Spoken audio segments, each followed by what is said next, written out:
Since September 1944. The ocean was calm, but the sky above the Pacific carried a quiet tension. The sun rose slow and red, casting a glow over the steel beast that moved through the waves. USS Iowa, one of the most powerful battleships the U.S. Navy had ever built. Her crew, more than 2,000 strong, moved through the morning with practiced hands, knowing something big was coming.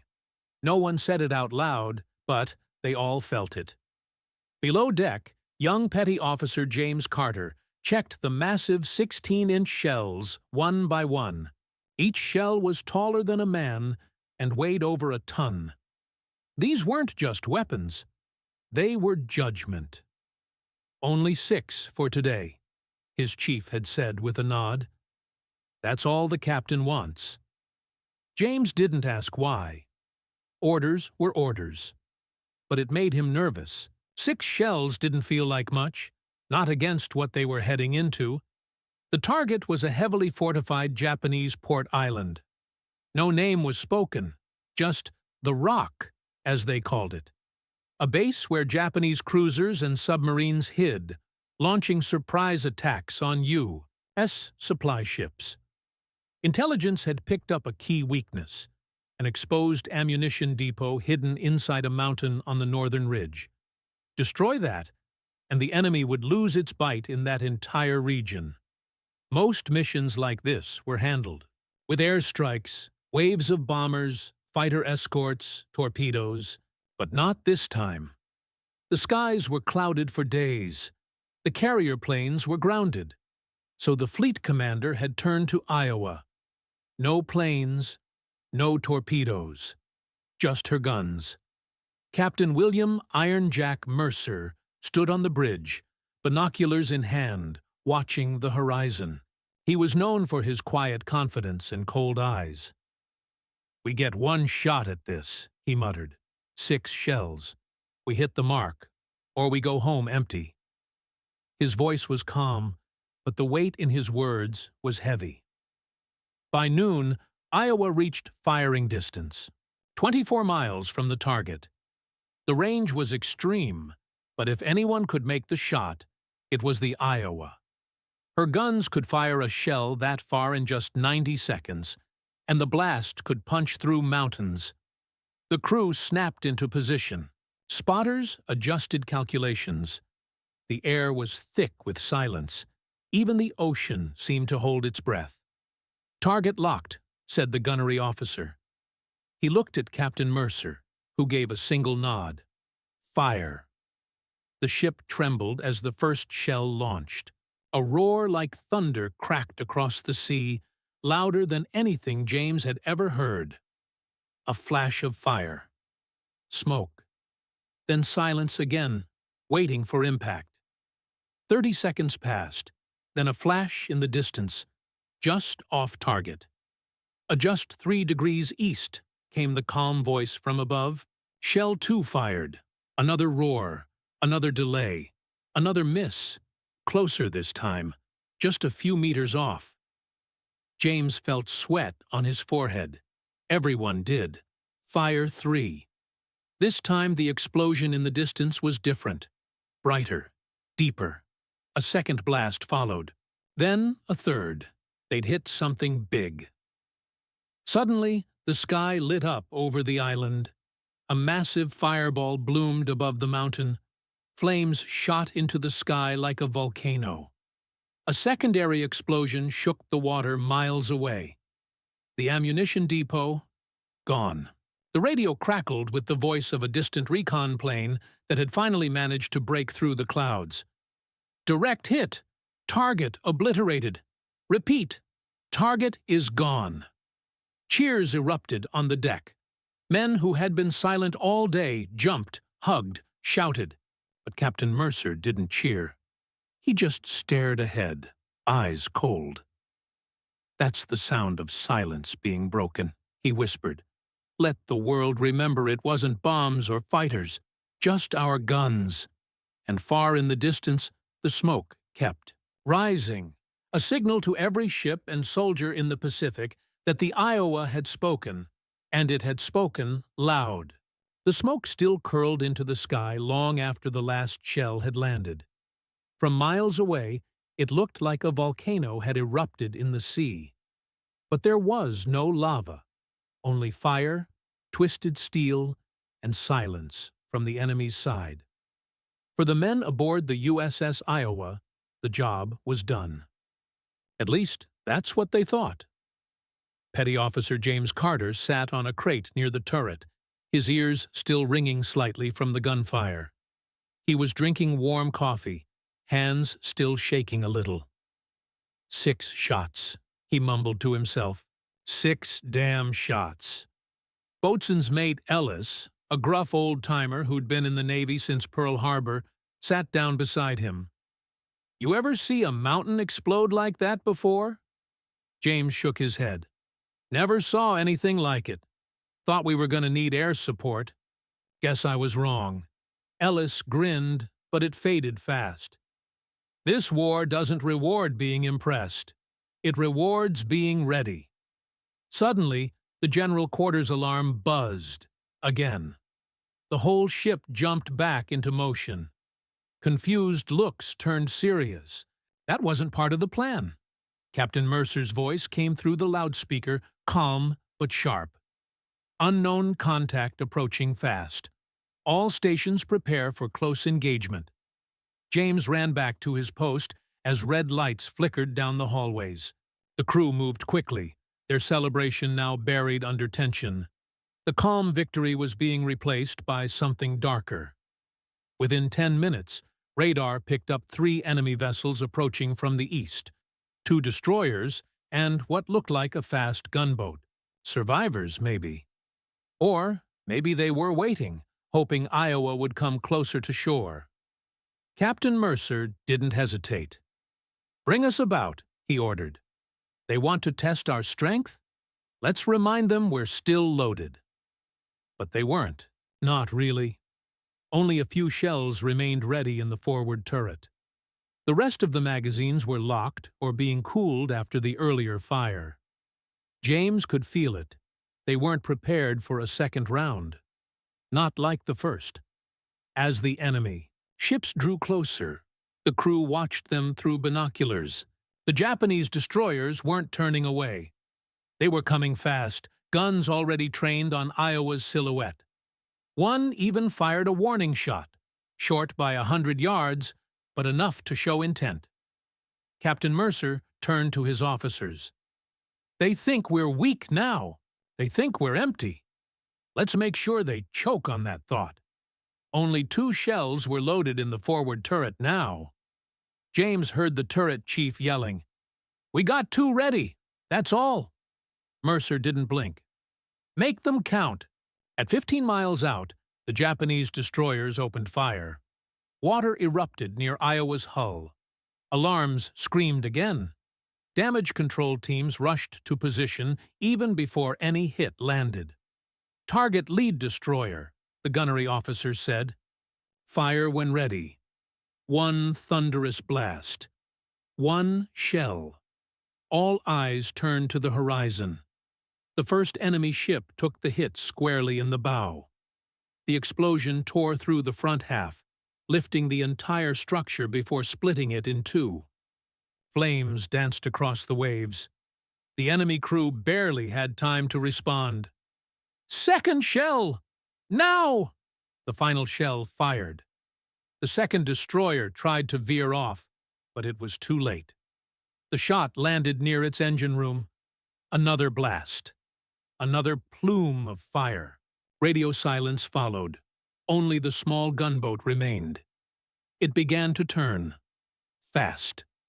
But before Iowa could load another round, something unexpected happened. From behind Iowa, 2 American destroyers surged forward, summoned earlier by Mercer's quiet call for support before the first shot was even fired. They weren't just backup, they were the insurance. The gunboat never had a chance. Within minutes, it was turned into floating debris. The sea fell quiet again. The crew didn't cheer this time. There was no shouting, no laughter. Just a long silence filled with heavy breathing and pounding hearts. James leaned on the railing, watching pieces of the enemy drift across the water. "They thought we were empty," he said, more to himself than anyone else. Ellis stood beside him, lighting a cigarette with a shaky hand. "That's the thing about Iowa. Even when we've fired our last shell, we're never done." In the command room, Mercer simply folded his hands behind his back and looked out to sea. The message was clear. The Iowa wasn't just a ship. It was a warning. As the waves settled and the smoke faded into the blue-gray sky, the USS Iowa moved slowly through the debris field. The ocean had turned into a graveyard. Broken enemy steel floated alongside pieces of wood, oil slicks, and the silent remains of what had once been proud warships. There was no celebration, just quiet. Captain Mercer walked the deck with a slow, steady pace. His officers didn't say much. They'd seen victory before, but this one felt different. This wasn't about numbers or territory. This was about proof. Proof that the old guns still had a place in a war, growing obsessed with speed and sky. Below deck, Petty Officer James Carter was helping the cleanup crew. The heat from the gun turrets had scorched some of the plating, and the powder residue stuck to everything. He scrubbed with a rag, not even realizing his hands were bleeding until someone pointed it out. "You're gonna wear the skin off your fingers," Ellis muttered as he passed by. James didn't look up. "These guns saved our lives. Figure I owe 'em a shine." Ellis chuckled under his breath. "That's the Navy way. We love the steel more than ourselves." Just then, a message came through the ship's main comm system. It wasn't from high command. It was from a nearby troop transport, one that had been in hiding after taking damage from enemy bombers 2 days earlier. "USS Iowa, this is Liberty Reign. We picked up your signal and tracked your engagement. We owe you more than you know. We were drifting near the enemy base. If you hadn't struck first, they would have wiped us out." There was a pause. "We had over 400 Marines aboard." James froze. 400 lives saved. And they hadn't even known it. Captain Mercer gave a simple reply, relayed by the communications officer. "Glad we could speak for the silent." But not all messages were friendly. Hours later, another radio call came in. Coded, fast, and worried. A recon plane had spotted more movement. Not destroyers this time. Not even cruisers. A Japanese battleship, the Nagato, had been seen changing course, heading west, heading toward them. The Nagato wasn't just any ship. It was a monster, older than Iowa, but still a terrifying force. With 16-inch guns of its own and armor thick enough to shrug off most torpedoes, it had been part of the Pearl Harbor attack fleet. Now, it was coming their way. James felt a chill run down his spine when the name was said aloud. "They're sending a battleship to answer our shells?" Ellis grimaced. "This ain't about tactics. It's about revenge." High Command ordered the Iowa to pull back. They'd made their point. They'd done their job.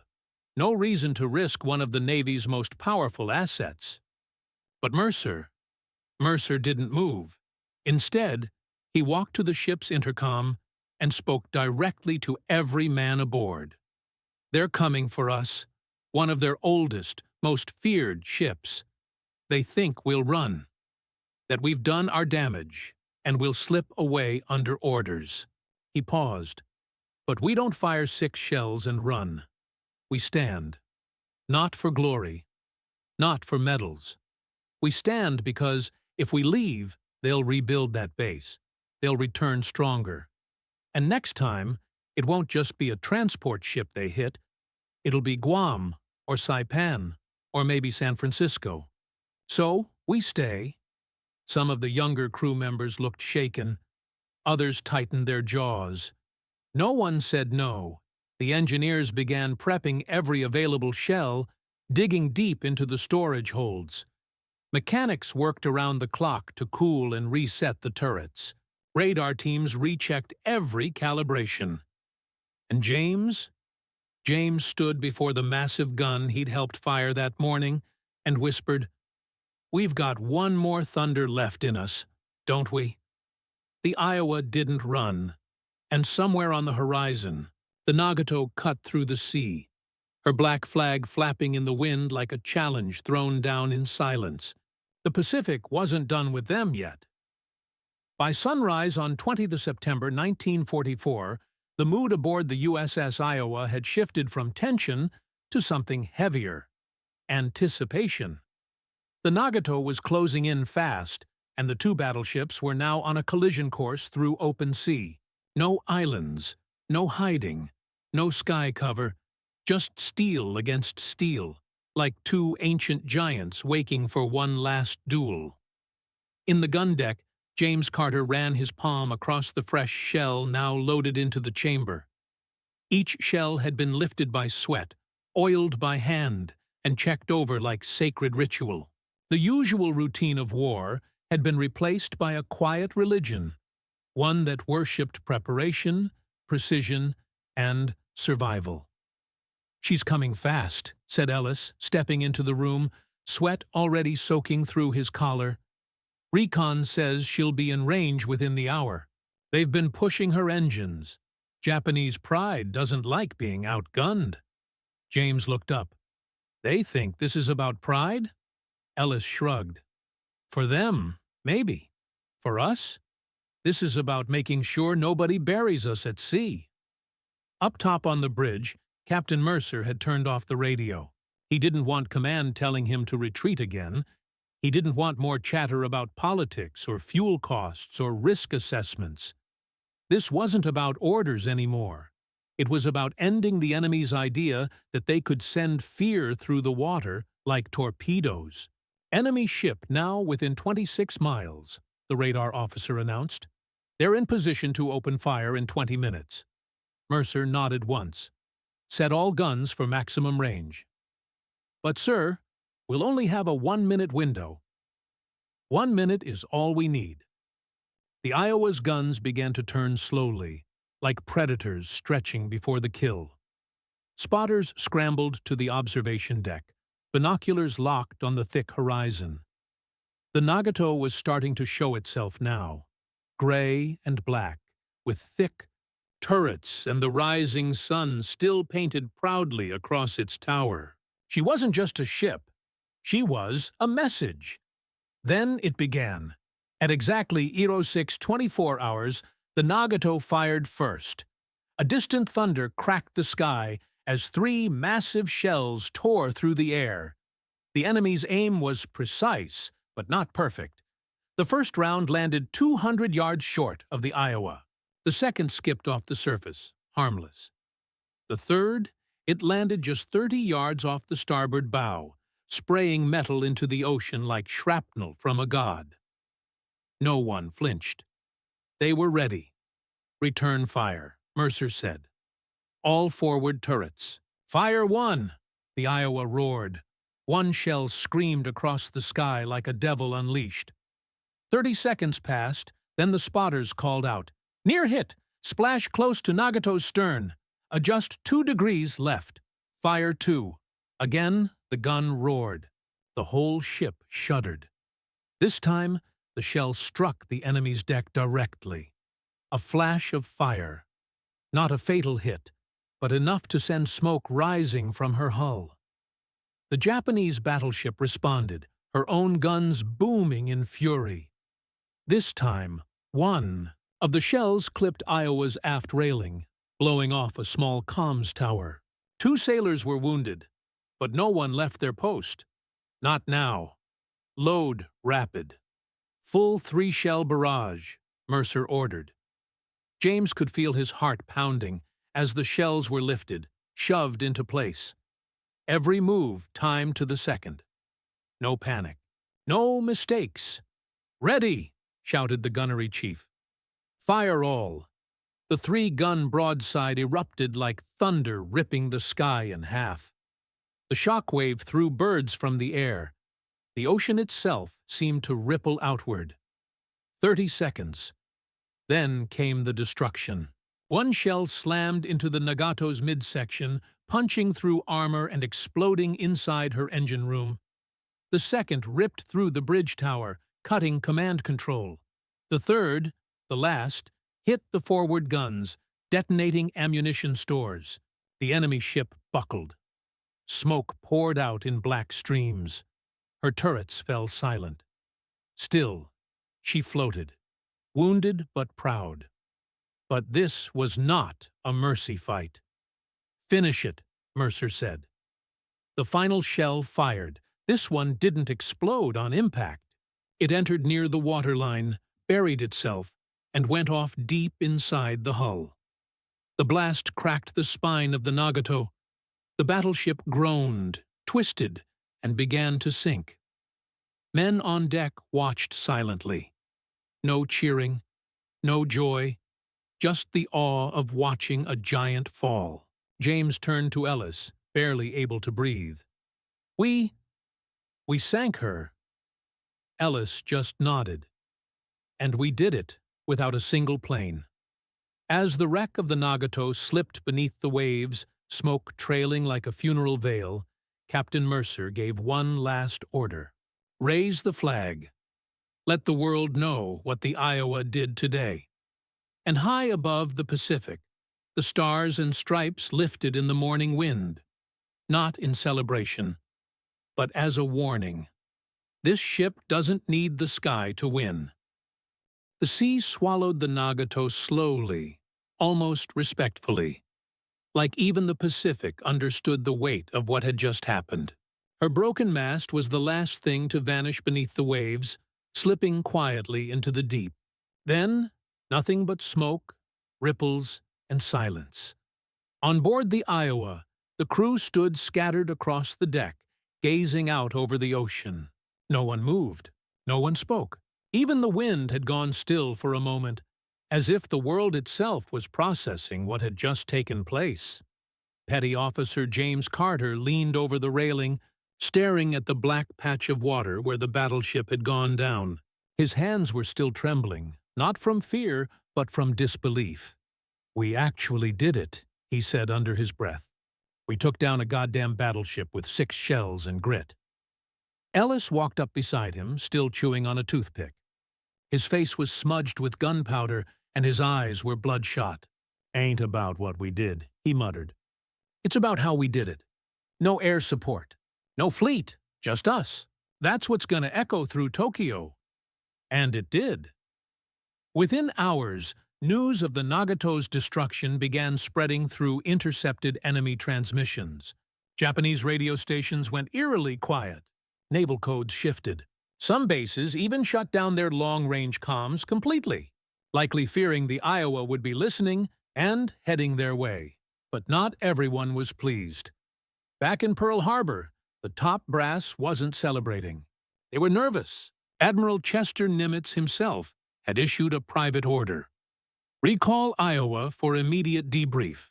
Unauthorized engagement with enemy capital ship. High-risk maneuver. Potential breach of protocol." Captain Mercer received the order by encrypted message. He read it once, folded the paper, and slid it into his coat pocket without a word. "You gonna answer that?" asked his first officer. Mercer stared out to sea. "I already did." He turned to the helmsman. "Set course west. We're not going back yet." "But, sir, the order—" "We're not done." Below deck, James and Ellis were working alongside the maintenance crew, restocking ammunition, repairing scorched panels, rechecking the gun recoil systems. Every man moved like they were chasing a ghost they hadn't finished with yet. It wasn't just adrenaline. It was a feeling, something deeper, like the sea wasn't done testing them. Then, something strange happened. A faint signal came in from a nearby island. An American scout team had landed 2 days ago on an uncharted atoll northwest of Truk Lagoon. They had discovered a hidden Japanese radar station, along with multiple long-range artillery bunkers, targeting routes used by Allied cargo convoys. The team had radioed once, then disappeared. No answer since. Most commanders would wait. Send in a rescue squad later, maybe after the skies cleared. But Mercer didn't believe in later. We're already out here. We've got guns. We've got reason. Let's finish what we started. Some of the crew looked uneasy. They had just taken down a battleship. They were supposed to be heading home. Rest, repairs, recognition.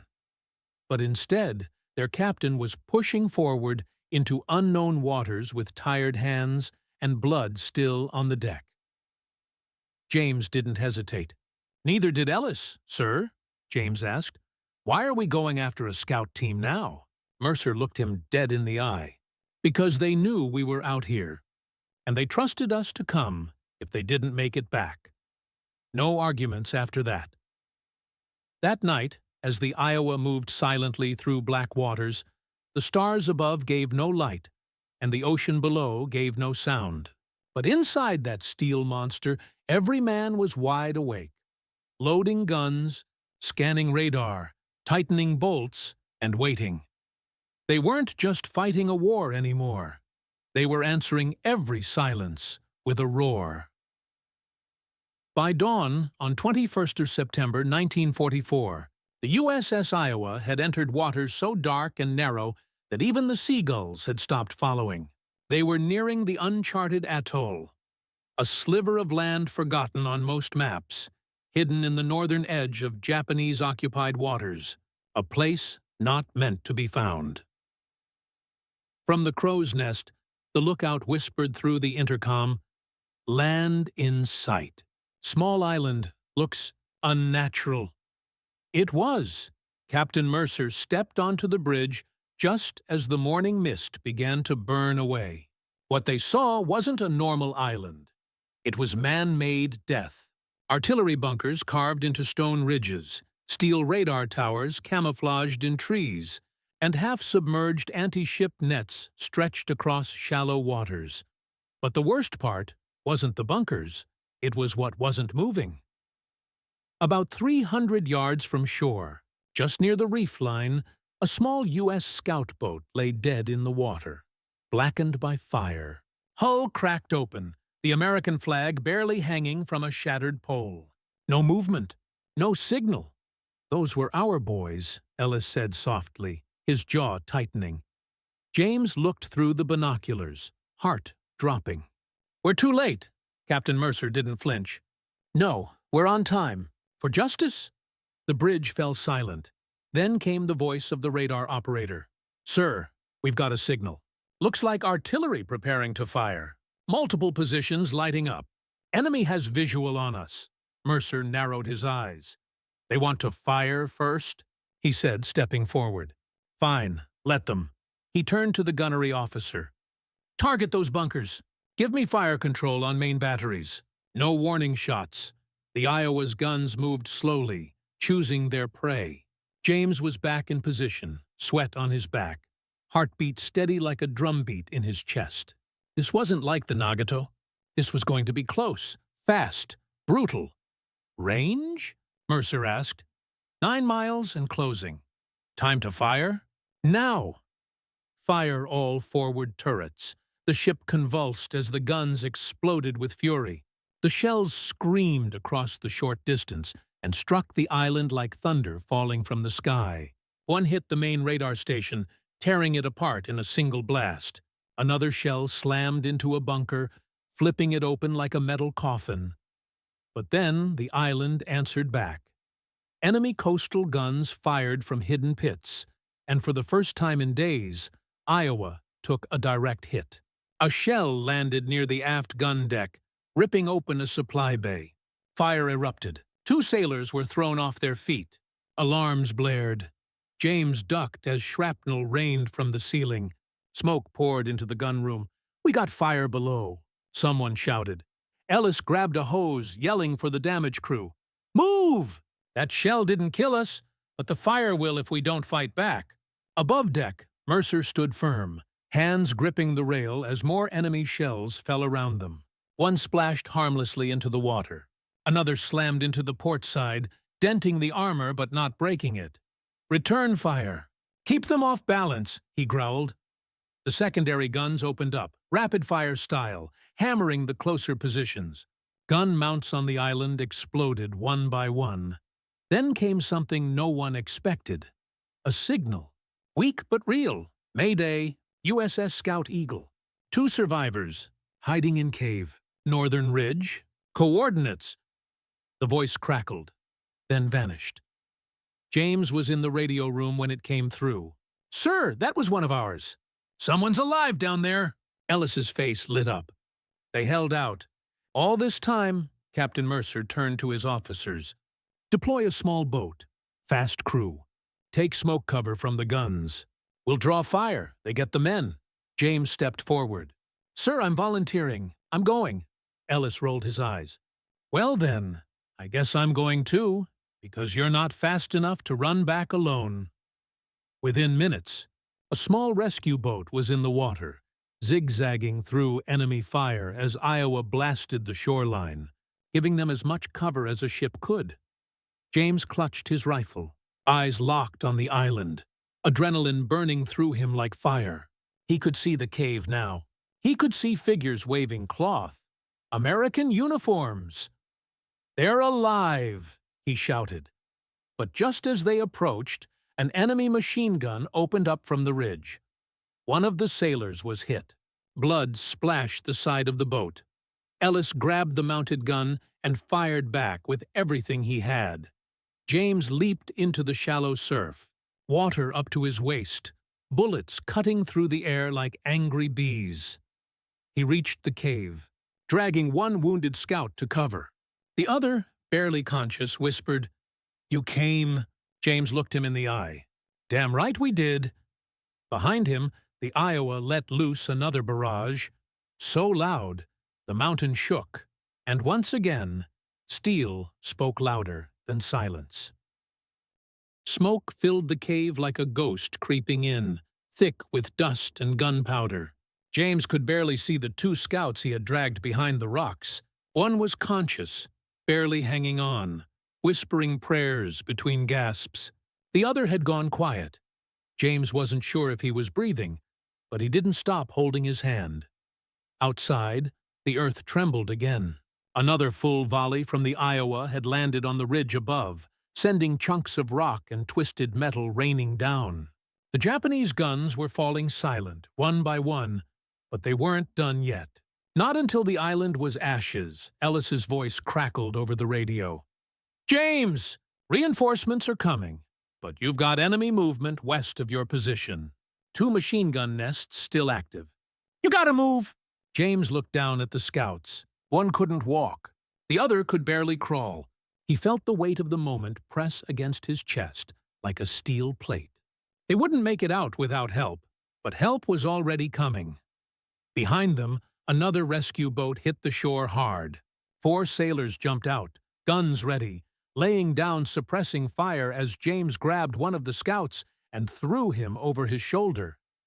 Ellis ran up, panting. "You always got to be the hero, huh?" "Thought you liked action," James grinned, blood running down his cheek. "Yeah, but I didn't say near-death action." The group moved quickly, bullets snapping past their heads, sand kicking up around their boots. The Iowa kept hammering the ridge, smoke pouring into the air like a signal to the whole Pacific. "This land is no longer yours." As they reached the rescue boat, the ground behind them exploded. A final desperate shot from a hidden enemy bunker. The blast threw them into the surf. The boat rocked. One of the sailors screamed, "Shrapnel to the leg." James didn't think. He dragged the man up, pushed him onto the deck, then turned and ran back through the waves toward Ellis, who had gone down and wasn't getting up. "Ellis!" he shouted, grabbing him by the vest.